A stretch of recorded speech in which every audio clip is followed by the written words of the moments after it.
Alright, it is 3 degrees. We're gonna see if the Jeep can start. With the wind chill, it's -5. Everything's pretty frosty here.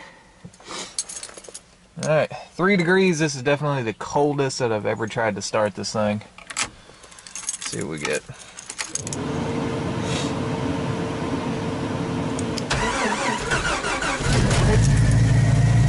Wow.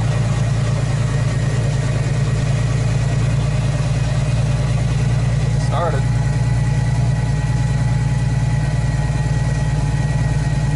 It don't sound very good.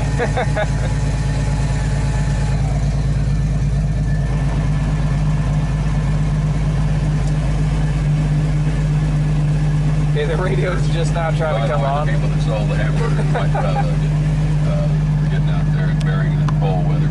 But then when they brought in the nachos, I just decided at that point. Alright.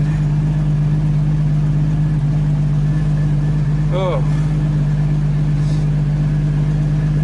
Yeah. This is really, really cold.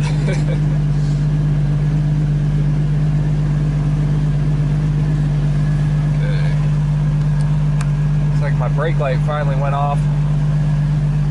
For some reason, when it's really, really cold out here, it's like the brake light doesn't want to shut off. Not until it warms up a little bit anyway. I don't know what's up with that. Alright, cool. That's something.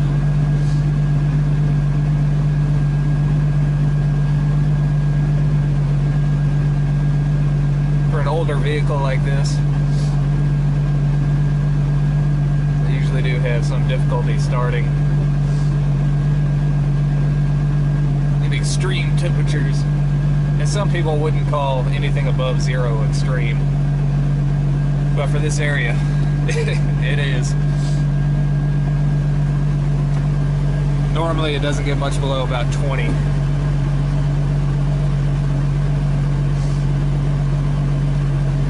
Now, one interesting thing to note about the YJ Wranglers here is we don't have true heat, not like comfort heat that you would find in other vehicles. You can see we do have these registers down here, but those are just for AC, and the AC doesn't work in this particular one. I don't know what's up with that yet. I'll figure that out maybe this spring or summer. But the only heat that you have is right up here on the windshield. So it's more like a defrost. It just points right up towards the glass. So from about, name tag level up, you have heat. And with the soft top here, it doesn't hold much heat in. And I think I've showed driving this thing before. Whenever I shut the door, whenever I'm driving, there's a gap right here. Well, if I can kind of see it right there. You can see daylight through, and it gets a lot worse the faster you go.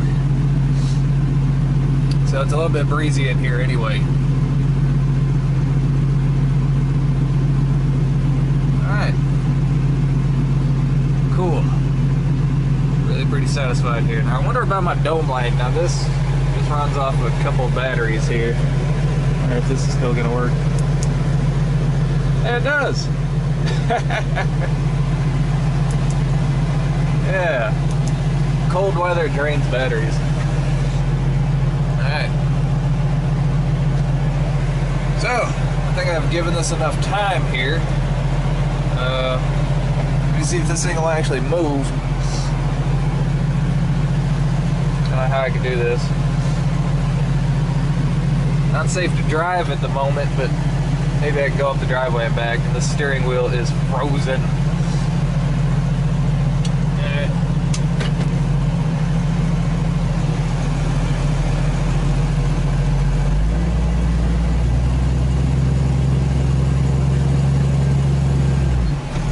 Finally. Took it a second before it did anything, but yeah. Alright. It did actually move.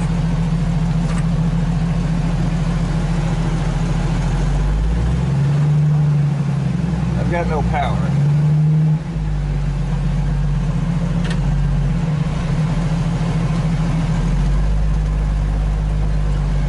And going fine forwards.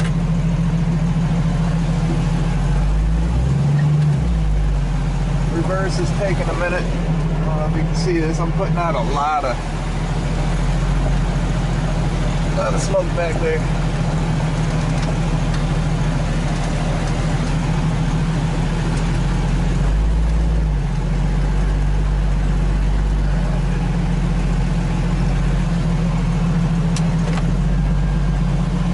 It's all that stuff about not having to let your vehicle warm up. I don't know how much of that I actually trust, because this thing drives like poo until it actually does warm up. It's like nothing really wants to engage. But once it warms up, it's fine.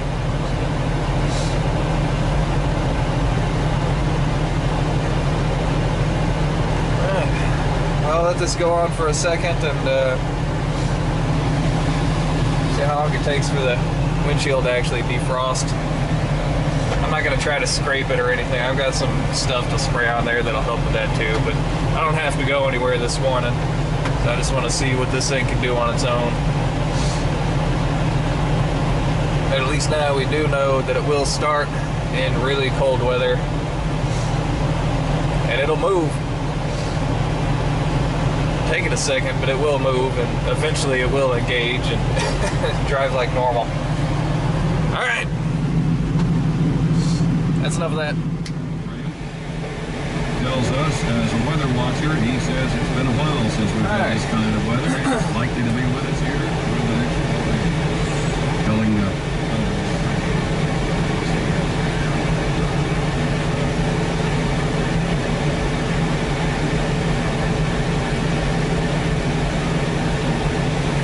Alright, it's 7:34. I don't know what time I came out here. I have to look back on the camera and see. But the windshield's pretty clear. The Jeep's about as warm as it's gonna get just sitting here. So, I got the camera set up, and we're gonna try driving just a little bit.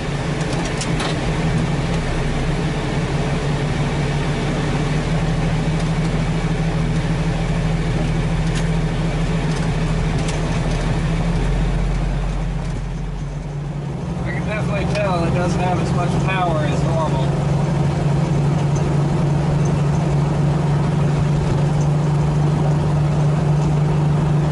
So far, not too bad.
lessons learned. At 3 degrees, the Jeep will start, and it will technically function, although it doesn't engage the way that it should until you give it at least 2 or 3 minutes to warm up.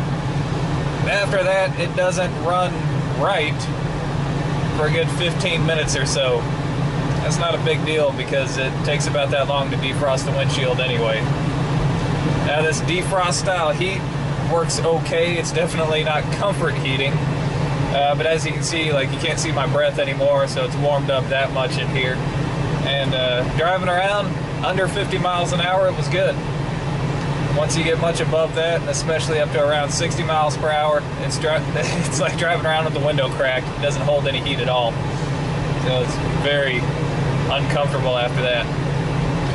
The steering wheel never really does warm up. So I have to get some kind of steering wheel cover to help with my hands, because that was the most painful part of the whole thing. But yeah, it seemed to do alright. Shifted into four-wheel drive okay, shifted out of it okay. It's a little bit sluggish, but overall, it's pretty good. Yeah. So, it has warmed up to a balmy 5 degrees now. But yeah, pretty satisfied with this. Old Jeep's still doing me proud. Alright, now I gotta warm up the truck.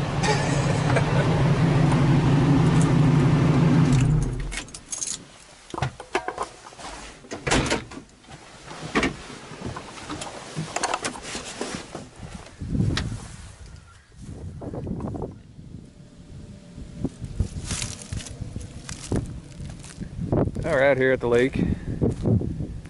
I was thinking about doing some fishing, but as you can see, it's froze.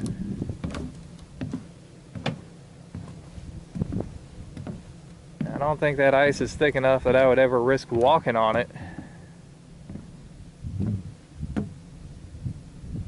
But the whole lake is froze up.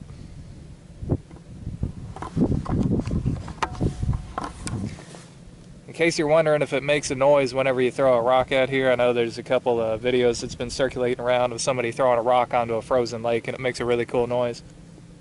We're about to find out. Ready?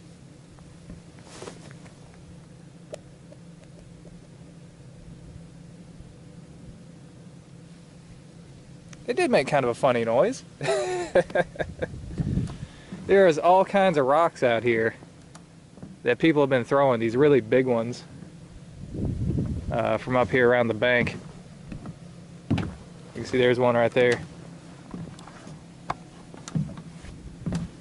Now, I imagine a lot of that was people trying to fish, and they were trying to bust a hole in the ice so they could actually cast a line out in here.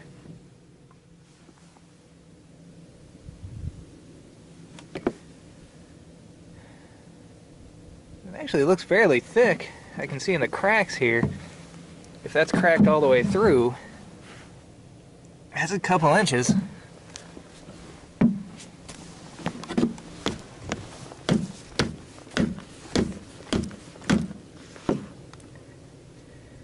Huh. Yeah.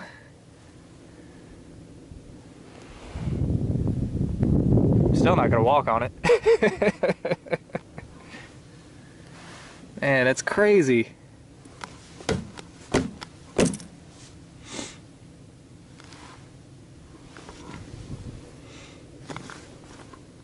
Never thought I'd see that out here.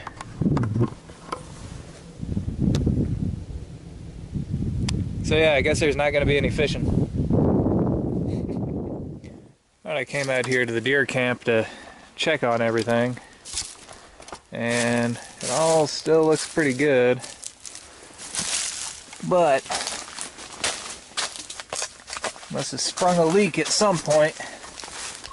We had standing water down here in the tent. If there's any more. I don't see anything else that's messed up, but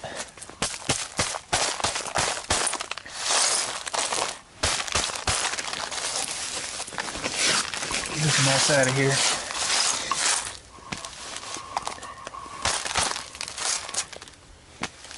Yeah.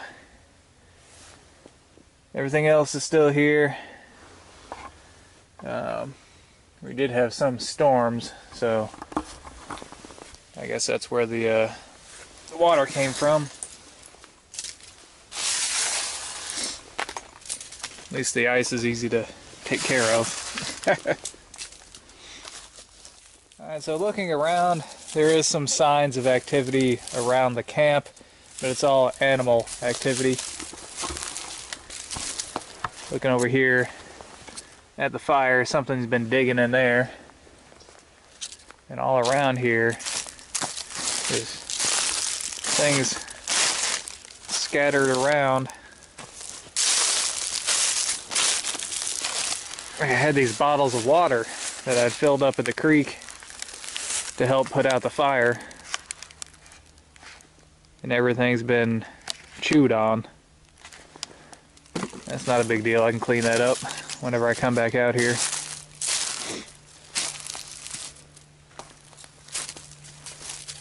All my water is froze. Imagine that. But yeah, okay. Everything's looking pretty good for the most part. So if I come back out here, I've got a good head start on the gear that I've got, and I won't have to pack in too much. Just a lot of cold weather gear, which of course is heavy and bulky, so that sucks. But the majority of everything is still looking good. At some point the tent did leak, but it looks like that's not going to be an issue. So, alright, cool. Until next time, thumbs up.